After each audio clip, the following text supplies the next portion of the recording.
ਦਰਸ਼ਕੋ break ਬਾਅਦ ਤੁਹਾਡਾ ਸਭ ਦਾ ਨਿੱਘਾ ਸਵਾਗਤ ਹੈ। ਹੁਣ ਆਪਾਂ ਡਿਸਕਸ ਕਰਨ ਜਾ ਰਹੇ ਹਾਂ ਤੁਹਾਡੇ ਨਾਲ ਵਿਚਾਰਾਂ ਦੀ ਸਾਂਝ ਪਵਾ ਰਹੇ ਹਾਂ ਡਾਕਟਰ ਸਾਹਿਬ ਕੋਲੋਂ।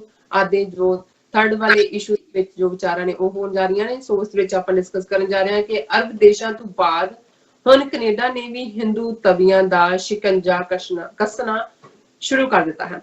ਟੋਰਾਂਟੋ ਦੇ ਇੱਕ ਹਿੰਦੂ ਤਵੀ ਰਵੀ ਹੁੱਡਾ ਨੂੰ ਮੁਸਲਿਮ ਵਿਰੋਧੀ ਟਵੀਟ ਕਰਕੇ ਆਪਣੀ ਨੌਕਰੀ ਤੋਂ ਹੱਥ ਧੋਣੇ ਪਏ ਅਤੇ ਉਸ ਦੇ ਖਿਲਾਫ ਹੋਰ ਵੀ ਜੋ ਇਨਵੈਸਟੀਗੇਸ਼ਨ ਉਹ ਚੱਲ ਰਹੀ ਹੈ। ਸੋ ਇਸ ਉੱਪਰ ਆਪਾਂ ਗੱਲਬਾਤ ਕਰਾਂਗੇ। ਫਿਰ ਆਪਾਂ ਕਸ਼ਮੀਰ ਮੁੱਦੇ ਤੇ ਗੱਲਬਾਤ ਕਰਾਂਗੇ ਕਿ ਕਿਸ ਤਰ੍ਹਾਂ ਕਸ਼ਮੀਰ ਵਿੱਚ ਭਾਰਤੀ ਫੌਜ ਦੀ ਹੋਈ ਨਮੋਸ਼ੀ ਦਾ ਬਦਲਾ ਲੈਣ ਲਈ ਫੌਜ ਵੱਲੋਂ ਬੇਗੁਨਾਹ ਕਸ਼ਮੀਰੀਆਂ ਨੂੰ ਝੂਠੇ ਮੁਕਾਬਲਿਆਂ ਵਿੱਚ ਮਾਰਨ ਦਾ ਜੋ ਸਿਲਸਿਲਾ ਹੈ ਤੇਜ਼ ਕਰ ਦਿੱਤਾ ਗਿਆ ਹੈ।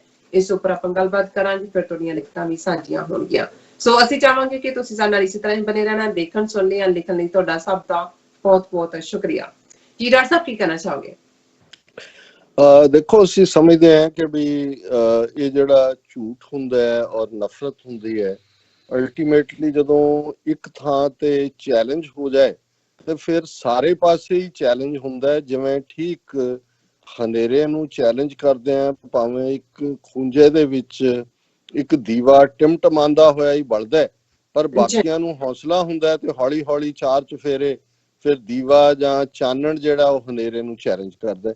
ਜਿਹੜੀ ਹਿੰਦੂ ਤਵੀ ਨਫ਼ਰਤ ਇਹਨਾਂ ਨੇ ਘੱਟ ਗਿਣਤੀਆਂ ਖਾਸ ਤੌਰ ਤੇ ਭਾਰਤ ਦੇ ਵਿੱਚ ਮੁਸਲਮਾਨਾਂ ਦੇ ਖਿਲਾਫ ਫੈਲਾਈ, ਔਰ ਈਵਨ ਕੋਵਿਡ-19 ਦੇ ਇਸ ਦੌਰ ਦੇ ਵਿੱਚ ਵੀ ਜ਼ਾਹਰ ਹੈ ਕਿ ਉਸ ਦੇ ਥੱਲੇ ਲਿੰਚਿੰਗਸ ਵੀ ਹੋਈਆਂ, ਮੁਸਲਮਾਨਾਂ ਦਾ ਇਕਨੋਮਿਕਲ ਬਾਈਕਾਟ ਵੀ, ਗਰੀਬ ਵਿਚਾਰੇ ਸਬਜ਼ੀ ਫਰੋਸ਼ਾਂ ਨੂੰ, ਗੁਜਰਾਂ ਨੂੰ ਕਿਵੇਂ ਆਈਸੋਲੇਟ ਕੀਤਾ ਗਿਆ।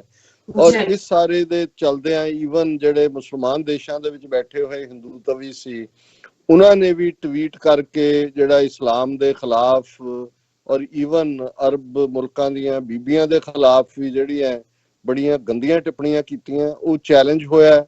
UAE ਦੀ ਇੱਕ ਪ੍ਰਿੰਸੈਸ ਨੇ ਕੀਤਾ, ਫਿਰ ਕੁਵੈਤ ਦੇ ਵਿੱਚ ਗੱਲ ਹੋਈ, ਓਮਾਨ ਦੇ ਵਿੱਚ ਹੋਈ, ਔਰ ਜ਼ਾਹਰ ਹੈ ਵੀ ਇਹਨਾਂ ਨੂੰ ਸੱਪ ਸੁੰਘ ਗਿਆ, ਕਿਉਂਕਿ ਉਸ ਤੋਂ ਬਾਅਦ ਮੋਦੀ ਵੀ ਆ ਗਿਆ, ਭਗਵਤ ਵੀ ਆ ਗਿਆ, ਨਹੀਂ ਅਸੀਂ ਸਰਬ ਭਵਿਆ ਕੋਟੰਬਾ ਫਲਾਣਾ ਟਿਮਕਾ। ਪਰ ਹੁਣ ਇਹ ਲੱਗਦਾ ਵੀ ਇਹ ਜਿਹੜਾ ਇਹਨਾਂ ਨੇ RSS ਨੇ ਆਪਣੀਆਂ ਜੜ੍ਹਾਂ ਬਾਹਰਲੇ ਡਾਇਸਪੋਰਾ ਦੇ ਵਿੱਚ ਵੀ ਫੈਲਾਈਆਂ ਹੋਈਆਂ। ਕੈਨੇਡਾ 'ਚ ਜਿਵੇਂ ਸਾਹਮਣੇ ਆਇਆ ਕਿ ਕਿਵੇਂ ਇੱਕ ਇੰਡੀਅਨ ਜਰਨਲਿਸਟ ਅਨਿਰੁੱਧ ਭੱਟਾਚਾਰੀਆ ਜਿਹੜਾ IB ਔਰ ਰਾਹ ਲਈ ਕੰਮ ਕਰ ਰਿਹਾ ਸੀ, ਕੈਨੇਡਾ ਦੇ ਪੋਲੀਟੀਸ਼ੀਅਨਸ ਨੂੰ ਬ੍ਰਾਈਬ ਕਰਨ ਦੇ ਲਈ ਜਿਹੜਾ ਉਹਨੇ ਐਡਮਿਟ ਕੀਤਾ, ਔਰ ਉਸ ਤੋਂ ਸਾਹਮਣੇ ਆਇਆ ਵੀ ਕੈਨੇਡਾ 'ਚ ਇਹਨਾਂ ਦਾ ਕਿਵੇਂ ਨੈਟਵਰਕ। ਔਰ ਜ਼ਾਹਰ ਹੈ ਕਿ ਜਸਟਿਨ ਟਰੂਡੋ ਔਰ ਉਹਨਾਂ ਦੀ ਹਕੂਮਤ ਜਿਹੜੀ ਹੈ, ਜਿਨ੍ਹਾਂ ਨੂੰ ਲਗਾਤਾਰਤਾ ਨਾਲ ਹਿੰਦੂ ਤਵੀਆਂ ਨੇ ਨਿਸ਼ਾਨੇ ਤੇ ਲਿਆ, ਔਰ ਈਵਨ ਸਿਟੀ ਲੈਵਲਸ ਦੇ ਉੱਤੇ ਕੌਂਸਲ ਜਾਂ ਦੂਜਿਆਂ ਨੂੰ ਵੀ ਉਹਨਾਂ ਨੂੰ ਵੀ ਸਮਝ ਆਣੀ ਸ਼ੁਰੂ ਹੋਈ ਹੈ ਕਿ ਵੀ ਇਹ ਸਾਡੇ ਮੁਲਕ ਦੇ ਵਿੱਚ ਵੀ ਇਹ ਹਿੰਦੂ ਤਵੀ ਨਫ਼ਰਤ ਲੈ ਕੇ ਆ ਰਹੇ ਨੇ, ਔਰ ਇਹਨਾਂ ਨੂੰ ਜਿਹੜਾ ਹੈ ਉਹ ਇੱਥੋਂ ਇਹਨਾਂ ਦਾ ਬੋਰੀਆ ਬਿਸਤਰਾ ਇੱਥੋਂ ਬੰਨਣਾ ਚਾਹੀਦਾ ਜਾਂ ਇਹਨਾਂ ਨੂੰ ਚੈਲੰਜ ਕਰਨਾ ਚਾਹੀਦਾ। ਜ਼ਾਹਰ ਹੈ ਅੱਜ ਕੱਲ ਰਮਜ਼ਾਨ ਦਾ ਮਹੀਨਾ ਚੱਲ ਰਿਹਾ ਹੈ, ਔਰ ਰਮਜ਼ਾਨ 'ਚ ਜਿਹੜਾ ਕੈਨੇਡਾ ਦੇ ਹਵਾਲੇ ਨਾਲ ਵੀ ਪੂਰਾ ਲੋਕਡਾਊਨ ਹੈ। ਮਸੀਤਾਂ ਦੇ ਵਿੱਚ ਜਿਹੜਾ ਉਹ ਨਹੀਂ ਜਾ ਸਕਦੇ ਜਦੋਂ ਕਿ ਰੋਜ਼ਾ ਖੋਲ੍ਹਣਾ, ਔਰ ਉੱਥੇ ਉਹਨਾਂ ਨੇ ਆਪਣੀਆਂ, ਕਿਉਂਕਿ ਟੋਰਾਂਟੋ 'ਚ ਕਾਫੀ ਵੱਡੀ ਗਿਣਤੀ ਦੇ ਵਿੱਚ ਮੁਸਲਮਾਨ ਭਾਈਚਾਰਾ ਹੈ, ਉਹਨਾਂ ਨੇ ਆਪਣੀਆਂ ਕੌਂਸਲਸ ਰਾਹੀਂ ਜਾਂ ਜਿਹੜਾ ਵੀ ਉਹਨਾਂ ਦੇ ਕੰਸਰਨ ਮਹਿਕਮੇ ਸੀ ਉਹਨਾਂ ਤੋਂ ਇਹ ਇਜਾਜ਼ਤ ਲਈ ਕਿ ਜਿਹੜੀਆਂ ਮਸੀਤਾਂ ਨੇ, ਕਿਉਂਕਿ ਲੋਕ ਘਰਾਂ 'ਚ ਬੈਠੇ ਨੇ, ਮਸੀਤ ਤਾਂ ਜਾ ਨਹੀਂ ਸਕਦੇ, ਕਿ ਵੀ ਜੇ ਮਸੀਤਾਂ ਨੂੰ ਲਾਊਡ ਸਪੀਕਰ ਜਿਹੜਾ ਉਹ ਇਸਤੇਮਾਲ ਕਰਨ ਦੀ ਇਜਾਜ਼ਤ ਹੋਏ ਕਿ ਉਹ ਸ਼ਾਮ ਨੂੰ ਜਦੋਂ ਕਿ ਰੋਜ਼ਾ ਖੋਲਣ ਦਾ ਵਕਤ ਹੈ ਉਹ ਅਨਾਉਂਸ ਕਰ ਸਕਣ, ਤੇ ਉਹ ਜਿਹੜਾ ਲਾਊਡ, ਔਰ ਉਹਨਾਂ ਨੇ ਅਲਾਓ ਕੀਤਾ, ਕਿਉਂਕਿ ਇਹਨਾਂ ਸਾਰੇ ਮੁਲਕਾਂ 'ਚ ਵੀ ਅਸੀਂ ਵੀ ਇੰਨੇ ਵੱਡੇ ਵੱਡੇ ਜਿਹੜੇ ਜਲੂਸ ਕੱਢਦੇ ਆ ਸੜਕਾਂ ਤੇ, ਉਹ ਸਾਰੇ ਟ੍ਰੈਫਿਕ ਤੱਕ ਬੰਦ ਕੀਤੇ ਹੁੰਦੇ ਨੇ। ਹੁਣ ਜਦੋਂ ਉਹਨਾਂ ਨੇ ਇਹ ਕੀਤਾ ਤੇ ਇਹਨਾਂ ਦਾ ਇੱਕ ਰਵੀ ਹੁੱਡਾ ਨਾਂ ਦਾ ਬੰਦਾ ਜਿਹੜਾ ਕਿ RSS ਦਾ ਵੱਡਾ ਲੀਡਰ ਹੈ, ਉਹਨਾਂ ਦੇ ਸਕੂਲ ਬੋਰਡ ਨਾਲ ਵੀ ਉਹਦਾ ਵੀ, ਔਰ ਇਸ ਸਾਰੇ ਚੋਂ ਉਹਨੇ ਇਸ ਦੇ ਉੱਤੇ ਜਿਹੜਾ ਬੜਾ ਗੰਦਾ ਟਵੀਟ ਕਰਕੇ ਉਹਨਾਂ ਨੇ ਇਹ ਕਿਹਾ ਕਿ ਵੀ ਇਹ ਜਿਹੜਾ ਇਹ ਬਿਲਕੁਲ ਇਹ ਤਾਂ ਮੁਸਲਮਾਨਾਂ ਨੂੰ ਇਹ ਦੇਣਾ ਇਵੇਂ ਹੀ ਹੈ, ਕੱਲ ਨੂੰ ਤਾਂ ਇਹ ਊਂਠ ਔਰ ਕਹਿਣਗੇ ਕਿ ਅਸੀਂ ਇੱਥੇ ਬੱਕਰੀਆਂ ਜਿਹੜੀਆਂ ਨੇ ਇਹ ਸਾਰੀਆਂ, ਉਹਦਾ ਐਗਜ਼ੈਕਟ ਲਫ਼ਜ਼ ਸੀ, ਹੀ ਰੋਟ what is next, separate lanes for camel and goat riders, allowing slaughter of animals at home in the name of sacrifice, by law requiring all women to cover themselves from head to toe in tents to appease the piece fools for votes, ਇਹ ਉਹਨੇ ਕੋਟ ਅਨਕੋਟ ਉਹਨੇ ਕਿਹਾ ਜੀ ਹੁਣ ਮੁਸਲਮਾਨ ਜੇ ਉਹਨਾਂ ਨੂੰ ਇਹ ਲਾਊਡ ਸਪੀਕਰ ਇਸਤੇਮਾਲ ਕਰ ਇਸ ਤੋਂ ਅੱਗੋਂ ਕੀ ਹੋਏਗਾ ਕਿ ਇੱਥੇ ਕੈਨੇਡਾ ਦੀਆਂ ਸੜਕਾਂ ਦੇ ਉੱਤੇ ਜਿਹੜਾ ਊਂਠਾਂ ਔਰ ਬੱਕਰੀਆਂ ਦੇ ਲਈ ਜਿਹੜੇ ਨੇ ਇਹਦੀ ਸਵਾਰੀ ਕਰਨੀ ਊਂਠਾਂ ਤੇ ਬੱਕਰੀਆਂ ਦੀ, ਉਹਨਾਂ ਦੇ ਲਈ ਸੈਪਰੇਟ ਲੇਨ ਬਣਾਓਗੇ? ਕੀ ਤੁਸੀਂ ਜਿਹੜਾ ਜਾਨਵਰਾਂ ਦੀ ਕੁਰਬਾਨੀ ਘਰਾਂ ਦੇ ਵਿੱਚ ਦੇਣ ਦੇ ਲਈ ਜਿਹੜਾ ਇਜਾਜ਼ਤ ਦਿਓਗੇ? ਔਰ ਤੁਸੀਂ ਇਹ ਜਿਹੜੇ ਨੇ ਇਸ ਕਿਸਮ ਦੇ ਬਾਈ ਲਾ ਬਣਾਓਗੇ ਤਾਂ ਕਿ ਔਰਤਾਂ ਜਿਹੜੀਆਂ ਨੇ ਆਪਣੇ ਆਪ ਨੂੰ ਤੰਬੂਆਂ ਦੇ ਨਾਲ ਢੱਕ ਲੈਣ, ਉਹ ਜਿਹੜਾ ਹਿਜਾਬ ਹੈ ਜਾਂ ਨਕਾਬ ਹੈ ਉਹਨੂੰ ਇਨਸਲਟ ਕਰ ਰਿਹਾ ਤੰਬੂ ਕਹਿ ਕੇ। ਉਹਨਾਂ ਨੇ ਕਿਹਾ ਜੀ ਇਹ ਜਿਹੜੇ ਨੇ ਕੁਝ ਮੂਰਖਾਂ ਦੀਆਂ ਵੋਟਾਂ ਲੈਣ ਲਈ ਇਹ ਕੀਤਾ ਜਾ ਰਿਹਾ। ਸੋ ਜ਼ਾਹਰ ਹੈ ਕਿ ਵੀ ਇਹ ਜਦੋਂ ਇਹਨੇ ਹੁੱਡੇ ਨੇ ਟਵੀਟ ਕੀਤਾ ਤੇ ਸਾਰੇ ਕੈਨੇਡਾ ਭਰ ਦੇ ਵਿੱਚ ਬੜਾ ਇਸ ਦੇ ਉੱਤੇ ਪ੍ਰੋਟੈਸਟ ਹੋਇਆ।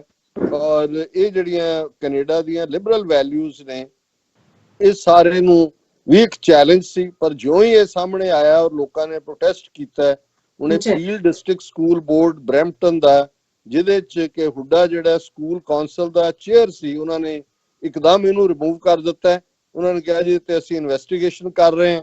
ਔਰ ਇਹ ਜਿਹੜਾ ਇਹਦਾ ਉਹਨਾਂ ਨੇ ਟਵੀਟ ਕੀਤਾ, the principal has begun an investigation, the individual is being removed from their role as school council chair and won't be able to participate on council in any other capacity. और उन्होंने कहा Islamophobia is not acceptable and a clear violation of our safe and accepting schools policy. ਹੁਣ ਇਹ school board ਦਾ ਉੱਥੇ school council ਦਾ chairperson ਸੀ। ਇਸ level ਦੇ ਬੰਦੇ ਤੁਸੀਂ ਦੇਖੋ ਕਿਵੇਂ ਵੜੇ ਹੋਏ ਨੇ ਸਿਸਟਮ ਦੇ ਵਿੱਚ, ਔਰ ਇਸ ਸਾਰੇ ਦੇ ਥੱਲੇ ਉਹਨਾਂ ਨੇ ਉਹਨੂੰ ਡਿਸਮਿਸ ਵੀ ਕੀਤਾ।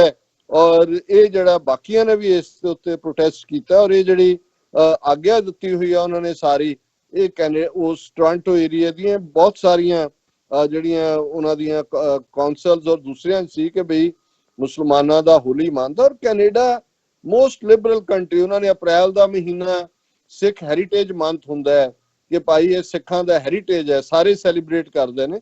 ਸੋ ਉਹ ਇੱਕ ਸਾਂਝ ਦਾ ਮੁਲਕ ਹੈ।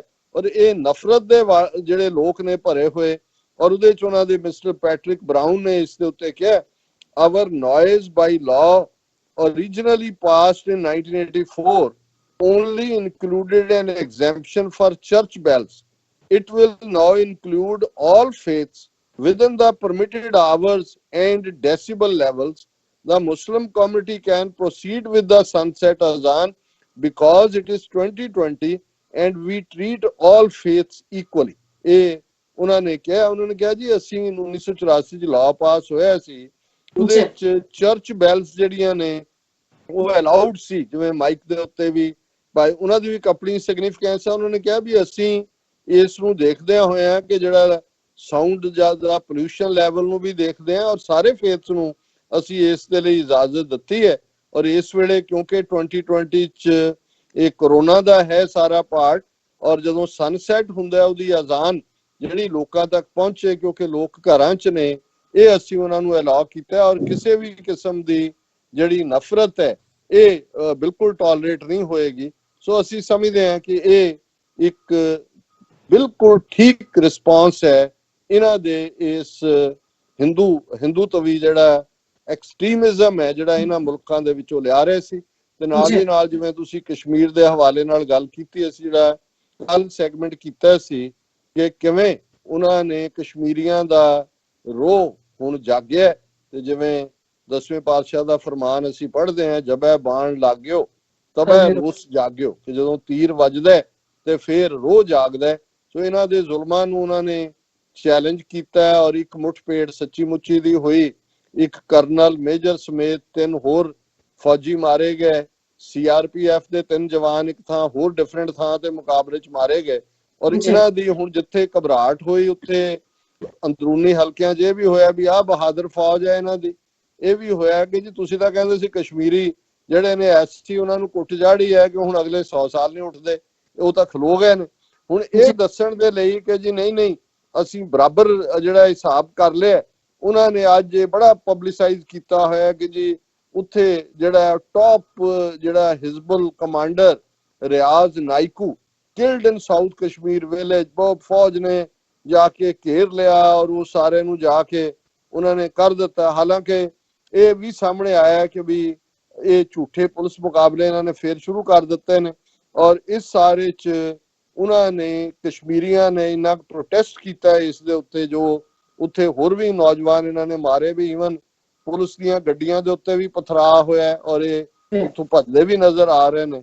ਔਰ ਨਾਲ ਦੀ ਨਾਲ ਇਹਨਾਂ ਦਾ ਜਿਹੜਾ ਨਫ਼ਰਤ ਫੈਲਾਉਣ ਵਾਲਾ ਮੀਡੀਆ ਹੈ ਉਹ ਰੌਲਾ ਪਾ ਰਿਹਾ ਕਿ ਜੀ ਦੇਖੋ ਇਹ ਪੱਥਰਬਾਜ਼ ਕਿਵੇਂ ਵਾਪਸ ਆ ਗਏ, ਹਾਲਾਂਕਿ ਇਹ ਸਾਰੇ ਦੇ ਉੱਤੇ ਜਿਨ੍ਹਾਂ ਨੂੰ ਇਹਨਾਂ ਨੇ ਫਿਊਚਰ ਗੱਦੀ ਦੇਣੀ ਹੈ ਉਹ ਆਪਣੀ ਕਿਸਮ ਦਾ ਰਾਗ ਅਲਾਪ ਰਹੇ ਨੇ, ਜਿਨ੍ਹਾਂ ਨੂੰ ਹੁਣ ਉਹ ਤਿਆਰ ਕਰ ਰਹੇ ਨੇ ਕਿ ਯੂਨੀਅਨ ਟੈਰੀਟਰੀ ਤੁਸੀਂ ਲੀਡ ਕਰੋ। ਔਰ ਉਹਦੇ ਜਿਵੇਂ ਉਮਰ ਅਬਦੁੱਲਾ ਨੇ ਟਵੀਟ ਕੀਤਾ ਹੈ, ਰਿਆਜ਼ ਨਿੱਕੂ's destiny was decided the moment he picked up the gun and adopted the pain of the path of violence and terror.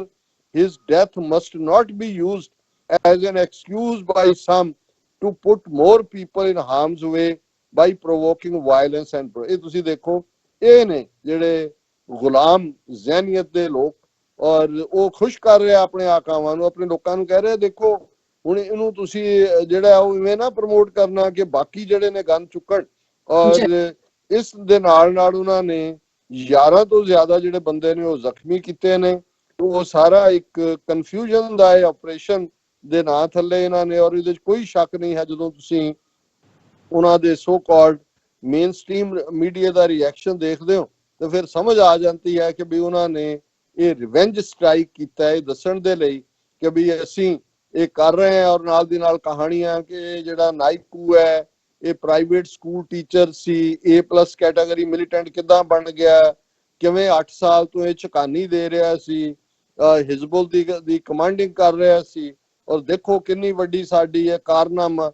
ਉਹ 1 ਸਾਲ ਤੋਂ ਤੁਸੀਂ 5 ਅਗਸਤ ਤੋਂ ਉੱਥੇ ਫੌਜ ਮਿਲੀਅਨ ਤੁਸੀਂ ਬੈਠੇ ਹੋ, ਪੱਤਾ ਤੁਸੀਂ ਉਹਦਾ ਛਾਣ ਮਾਰਿਆ ਉਸ ਸਾਰੀ ਵੈਲੀ ਦਾ, ਲੋਕਾਂ ਨੂੰ ਘਰੋਂ ਨਹੀਂ ਨਿਕਲ, ਤੁਹਾਨੂੰ ਸ਼ਰਮ ਨਹੀਂ ਆਉਂਦੀ। ਇਹਦੇ ਬਾਵਜੂਦ ਲੋਕ ਜਿਹੜੇ ਨੇ ਉਹ ਬਾਹਰ ਵੀ ਨਿਕਲ ਰਹੇ ਨੇ ਔਰ ਕਿੰਨਾ ਖੌਫ ਹੈ। ਔਰ ਇਹਨਾਂ ਦਾ ਇਹ ਕਹਿਣਾ ਜੀ ਸਭ ਠੀਕ ਹੈ, ਨਾਲ ਦੀ ਨਾਲ ਜਦੋਂ ਇਹਨਾਂ ਨੇ ਇਹ ਮੁਕਾਬਲਾ ਝੂਠਾ ਬਣਾਇਆ, ਔਰ ਮੈਨੂੰ ਲੱਗਦਾ ਵੀ ਇਹ ਪਹਿਲਾਂ ਹੀ ਇਹਨਾਂ ਦੀ ਰਿਆਜ਼ ਨਾਇਕੂ ਇਹਨਾਂ ਦੀ ਹਿਰਾਸਤ 'ਚ ਹੋਏਗਾ, ਪਰ ਨਾਲ ਦੀ ਨਾਲ ਇਹਨਾਂ ਨੇ ਵੈਲੀ ਦੇ ਵਿੱਚ ਦੁਬਾਰਾ ਜਿਹੜਾ ਮੋਬਾਈਲ ਦੇ ਉੱਤੇ ਇੰਟਰਨੈਟ ਹੈ ਉਹ ਵੀ ਬੰਦ ਕਰ ਦਿੱਤਾ ਹੈ। ਸੋ ਇਹ ਗਰਾਊਂਡ ਰਿਐਲਿਟੀ ਹੈ ਇਸ ਖਿੱਤੇ ਦੀ। ਜੀ ਡਾਕਟਰ ਸਾਹਿਬ ਤੁਹਾਡਾ ਬਹੁਤ ਬਹੁਤ ਸ਼ੁਕਰੀਆ। ਹੁਣ ਆਪਾਂ ਡਿਸਕਸ ਕਰਨ ਜਾ ਰਹੇ ਆਪਣੇ ਦਰਸ਼ਕਾਂ ਦੀਆਂ ਜੋ ਲਿਖਤਾਂ ਨੇ ਉਹ, ਸੋ ਮੈਂ ਡਿਸਕਸ ਡਾਕਟਰ ਸਾਹਿਬ ਤੁਹਾਡੇ ਕੋਲ ਜੇ ਲਿਖਤਾਂ ਹੀ ਪਹਿਲਾਂ ਤੁਸੀਂ ਦੇਖ ਲਓ। ਨਹੀਂ, ਮੈਂ ਵਕਤ ਦੀ ਸੀਮਾ ਨੂੰ ਦੇਖਦੇ ਆ ਮੈਂ ਨਹੀਂ ਕਰਾਂਗਾ, ਤੁਸੀਂ ਕਰ ਲਓ ਕਿਉਂਕਿ ਫਿਰ ਅਸੀਂ ਚੌਥੇ ਸੈਗਮੈਂਟ ਵੱਲ ਵੀ ਜਾਣੇ ਹਾਂ। ਠੀਕ ਹੈ, ਮੇਰੇ ਖਿਆਲ ਮੈਂ ਇੱਕ ਨਜ਼ਮ ਹੈ ਜਿਹੜੀ ਕੀਤੀ ਹੈ ਮਕਬੂਲ ਭੱਟ ਜੀ। ਇਹ ਮੈਂ ਇਹਦੀ ਬਰੀਫਿੰਗ ਦੇ ਦਿਆਂ। ਮਕਬੂਲ ਭੱਟ ਕਿਉਂਕਿ ਕਸ਼ਮੀਰੀਆਂ ਦੀ ਅਸੀਂ ਗੱਲ ਕੀਤੀ ਹੈ, ਇਹ ਇੱਕ ਬੜਾ ਯੋਧਾ ਸੀ ਔਰ ਇਸ ਨੂੰ 1984 ਦੇ ਵਿੱਚ ਦਿੱਲੀ ਦੀ ਤਿਹਾੜ ਜੇਲ੍ਹ ਦੇ ਵਿੱਚ ਫਾਂਸੀ ਤੇ ਲਟਕਾਇਆ ਗਿਆ ਸੀ। ਔਰ ਅੱਜ ਤੱਕ ਵੀ ਇੰਨਾ ਖੌਫ ਹੁੰਦਾ ਹੈ, ਗੱਲ ਸਿਰਫ ਜਿਹੜੇ ਸ਼ਹੀਦ ਨੇ ਜਾਂ ਯੋਧੇ ਨੇ ਉਹਨਾਂ ਦੀ ਜ਼ਿੰਦਗੀ ਤੋਂ ਹੀ, ਉਹਨਾਂ ਦੇ ਜਿਉਂਦੇ ਜਾਂ ਉਹਨਾਂ ਦੀ ਹਯਾਤੀ ਵੇਲੇ ਹੀ ਜਿਹੜੀਆਂ ਜ਼ਾਲਮ ਹਕੂਮਤਾਂ ਨਹੀਂ ਡਰਦੀਆਂ, ਉਹਨਾਂ ਦੀ ਜਿਹੜੀ ਡੈਡ ਬਾਡੀ ਹੈ ਉਹਦੇ ਤੋਂ ਵੀ ਡਰਦੀਆਂ। ਔਰ ਜੇ ਅਸੀਂ ਸੰਤ ਪਿੰਡਾਂ ਵਾਲਿਆਂ ਦੇ ਕੰਟੈਕਟ ਕਹਿੰਦੇ ਉਹਨਾਂ ਦੀਆਂ ਤਸਵੀਰਾਂ ਤੋਂ ਵੀ ਡਰਦੀਆਂ। ਸੋ ਜਿਹੜੇ ਮਕਬੂਲ ਭੱਟ ਨੇ ਉਹਨਾਂ ਨੂੰ ਦਿੱਲੀ ਦੀ ਤਿਹਾੜ ਜੇਲ੍ਹ ਦੇ ਵਿੱਚ ਹੀ ਦਫਨਾਇਆ ਗਿਆ, ਉਹਨਾਂ ਦੀ ਡੈਡ ਬਾਡੀ ਨਹੀਂ ਸੀ ਭੇਜੀ ਗਈ ਕਸ਼ਮੀਰ ਦੇ ਵਿੱਚ। ਇਸੇ ਤਰ੍ਹਾਂ ਅਫਜ਼ਲ ਗੁਰੂ ਜਿਨ੍ਹਾਂ ਨੂੰ ਝੂਠਾ ਵਸਾਇਆ ਗਿਆ, ਪਰ ਉਹ ਵੀ ਯੋਧਾ ਜਿਵੇਂ ਹੱਸਦੇ ਹੱਸਦੇ ਫਾਂਸੀ ਦੇ ਤਖਤੇ ਤੇ ਗਿਆ, ਔਰ ਉਹਨਾਂ ਨੂੰ ਵੀ ਉਹਨਾਂ ਦੀ ਡੈਡ ਬਾਡੀ ਜਿਹੜੀ ਹੈ ਉਹ ਉਹਨਾਂ ਦੇ ਘਰ ਨਹੀਂ ਦਿੱਤੀ ਗਈ, ਉੱਥੇ ਤਿਹਾੜ 'ਚ ਹੀ ਦਫਨਾਇਆ ਗਿਆ। ਔਰ ਮੇਰਾ ਖਿਆਲ ਹੈ ਕਿ ਅੱਜ ਕੱਲ ਦੇ ਜਿਹੜੇ ਦਿਨ ਨੇ ਉਹ ਮਕਬੂਲ ਭੱਟ ਦੀ ਫਾਂਸੀ ਦੇ ਨਾਲ ਸੰਬੰਧਿਤ ਕੋਈ ਦਿਨ ਸੀ ਔਰ ਸਾਨੂੰ ਇਹ ਨਜ਼ਮ ਮਿਲੀ ਔਰ ਤੁਸੀਂ ਇਸ ਨੂੰ ਸ਼ੇਅਰ ਕਰ ਲਓ ਕਿਉਂਕਿ ਮੈਂ ਸਮਝਦਾ ਵੀ ਯੋਧਿਆਂ ਨੂੰ ਟ੍ਰਿਬਿਊਟ ਦੇਣਾ ਇਹ ਸਾਡਾ ਫਰਜ਼ ਵੀ ਹੈ, ਕਿਉਂਕਿ ਇਹੀ ਸਾਡੀ ਮੋਟੀਵੇਸ਼ਨ ਨੇ, ਇੰਸਪੀਰੇਸ਼ਨ ਨੇ। क्योंकि ये बड़ा पॉपुलर शेयर में अक्सर कोट करते हैं, शहीद की जो मौत है वो कौम की हयात है, हयात तो हयात है, मौत भी हयात है। जी इस ਨੂੰ ਲਿਖਿਆ ਹੈਗਾ ਜੁਗਰਾਜ ਸਿੰਘ ਹੋਰਾਂ ਨੇ ਔਰ ਨਗਾਰੇ ਪੰਥ ਦੀ ਆਈਡੀ ਤੇ ਸਾਨੂੰ ਇਹ ਨਗਾਰੇ ਪੰਥ। ਹਾਂਜੀ तो लाल किले ਜਾਂ ਤਖਤਾਂ ਦੀ ਮੈਂ ਈਨ ਕਦੇ ਨਹੀਂ ਮੰਨ ਸਕਦਾ, ਲਾਲ ਕਿਲੇ ਜਾਂ ਤਖਤਾਂ ਦੀ ਮੈਂ ਈਨ ਕਦੇ ਨਹੀਂ ਮੰਨ ਸਕਦਾ, ਮੇਰੇ ਘਾਟੇ ਵੱਜੇ ਪੱਥਰਾਂ ਨਾਲ ਮੈਂ ਮਹਿਲ ਦੇ ਸ਼ੀਸ਼ੇ ਭੰਨ ਸਕਦਾ, ਹਰ ਮੌਸਮ ਮੈਂ ਉੱਗਾਂਗਾ, ਹਰ ਮੌਸਮ ਵਿੱਚ ਮੈਂ ਉੱਗਾਂਗਾ, ਹਰ ਬੱਤਰ ਦੇ ਅਨੁਕੂਲ ਹਾਂ, ਵਾਦੀਆਂ ਦੇ ਵਿੱਚ ਗਰਜ ਰਿਹਾ, ਦਿੱਲੀਏ ਮੈਂ ਮਕਬੂਲ ਹਾਂ।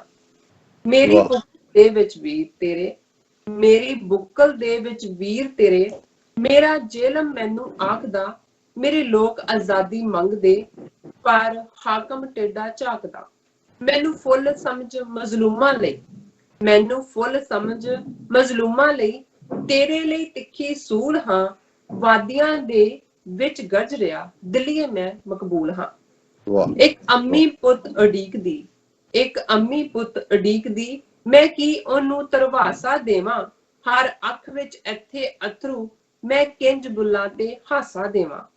ਮੈਂ ਸੂਲੀਆਂ ਚੜਿਆ ਲੋਕਾਂ ਲਈ, ਮੈਂ ਸੂਲੀ ਚੜਿਆ ਲੋਕਾਂ ਲਈ, ਹਰ ਦਿਲ ਨੂੰ ਤਾਂ ਕਬੂਲ ਹਾਂ, ਵਾਦੀਆਂ ਦੇ ਵਿੱਚ ਗਰਜ ਰਿਹਾ, ਦਿੱਲੀਏ ਮੈਂ ਮਕਬੂਲ ਹਾਂ।